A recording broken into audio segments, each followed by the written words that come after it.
Oi! Dia em que uma simples brincadeira de pique-esconde se transformou no meu pior pesadelo. Quando eu tinha mais ou menos uns 11 anos de idade, como já era de costume, a minha família foi visitar a minha avó. E essas visitas aconteciam poucas vezes no ano, porque a cidadezinha que minha avó morava era muito longe. Mas, por outro lado, lá era incrível. Porque como era uma cidade do interior, e todo mundo se conhecia, todo mundo sabia quem era filho de quem era pai de quem, era um lugar seguro, onde as crianças podiam brincar à vontade na rua. Era tudo muito calmo e sempre nessas viagens que a gente fazia pra lá, acontecia alguma coisa. E nesse caso que eu vou contar agora pra vocês, não foi nem um pouco legal pra mim. A gente tinha acabado de chegar lá na casa da minha avó. E aí os adultos ficaram lá na casa, fazendo churrasco, comemorando. E eu e os meus primos, a gente ia todo mundo pra rua, pra poder ficar lá brincando. Era muito bom. A gente brincava de tudo. Era pique-bandeira, era pega-pega, queimado, futebol. Sempre que começava a anoitecer, alguma criança ou adolescente que tava lá brincando falava assim: gente, tá começando a ficar escuro, vamos brincar de pique-esconde. E lá tinha muito lugar pra se esconder. Tinha gente que entrava debaixo do carro pra se esconder, tinha gente que subia em cima da árvore, gente que pulava muro da casa dos outros. Até dentro da lixeira eu já vi gente escondida. Nesse dia, depois que a brincadeira começou,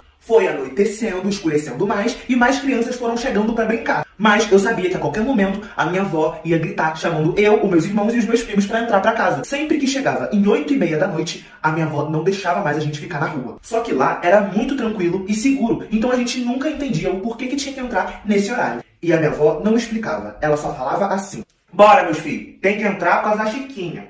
Não quero que ninguém encontre ela aí fora.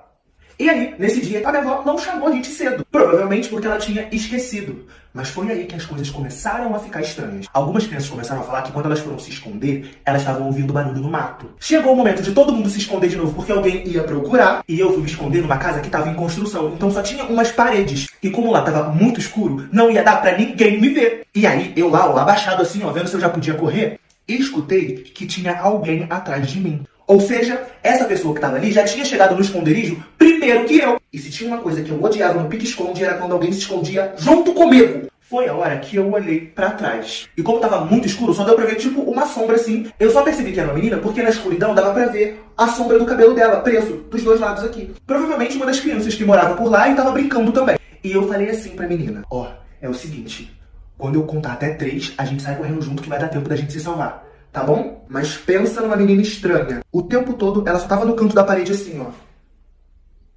Parada. Não falava, não fazia nada. Só tava ali, me olhando. E aí, do nada, eu comecei a sentir muito frio. Não sei se é porque já tava de noite, não sei se é por causa do vento, não sei se é porque eu tava sem casaco. Eu comecei a perceber também que a menina parecia que tava chegando cada vez mais perto de mim. Mas nem deu tempo de eu conversar mais nada com ela, porque a minha avó me chamou e chamou também todos os meus primos e os meus irmãos. Aí, na mesma hora, todo mundo já foi correndo pra casa dela pra entrar logo de uma vez. Depois da